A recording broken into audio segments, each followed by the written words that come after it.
Bonsoir. On vous l'annonçait il y a une semaine exactement et les autorités sherbrookoises l'ont confirmé aujourd'hui. Alors, une nouvelle patrouille mixte composée d'un policier ou d'un ambulancier et d'un intervenant psychosocial sera en poste dès le 1er avril prochain. Mélissa, cette nouvelle ressource va patrouiller en fait du mercredi au samedi soir sur le territoire de la ville de Sherbrooke.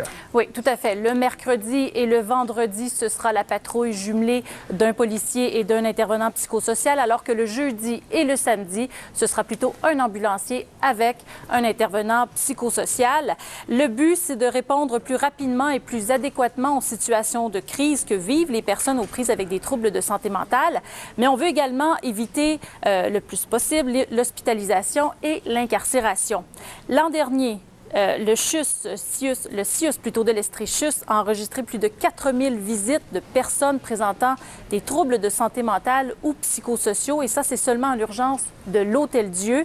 Et depuis 2011, on note une augmentation de ces problématiques de 18 %, donc 18 % plus de visites depuis 2011. Mais c'est certain que nos interventions vont nous permettre, quand vous parlez de la porte tournante, de faire du repérage de cette clientèle-là qui n'est pas toujours connue par les services de première ligne.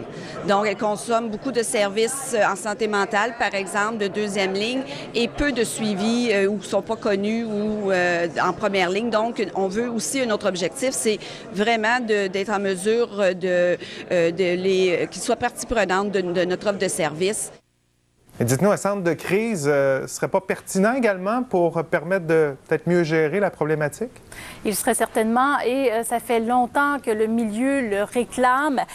On nous dit que l'utilisation et l'optimisation des services de première ligne font partie des objectifs du ministère en matière de santé mentale, mais qu'en même temps, financièrement, avec la réforme du réseau de la santé et des services sociaux, c'est impensable pour l'instant. Donc, on mise sur cette nouvelle patrouille mixte. On espère qu'elle rendra les résultats qu'on escompte. On peut écouter d'ailleurs les policiers et les ambulanciers qui nous expliquent un peu concrètement sur le terrain comment le tout va s'orchestrer.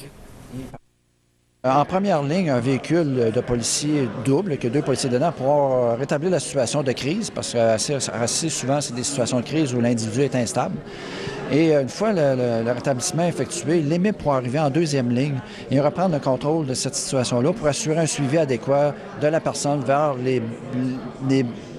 les bons endroits où il devrait subir des soins. En fait, nous voulons mettre un paramédic avec un travailleur social dans un véhicule et non dans une ambulance régulière qu'on est habitué de voir pour ainsi répondre à certains types d'appels et qu'une ambulance régulière pourrait répondre. Mais à ce moment-là, on va les dédier à cette équipe-là et ainsi peut-être améliorer notre temps-réponse là. Alors, ce projet pilote sera pratiquement à coût nul, Michel, puisque du côté du CIUS de l'Estrie-CIUS, on nous dit avoir bénéficié d'un budget non récurrent de 65 000 $, soit ce qu'il faut pour payer la ressource qui va être destinée au terrain. Et du côté des policiers et des ambulanciers, on nous dit que ce sera pris à même leur budget d'opération. Ce sera intéressant de voir les résultats. Merci beaucoup, Mélissa. Au revoir.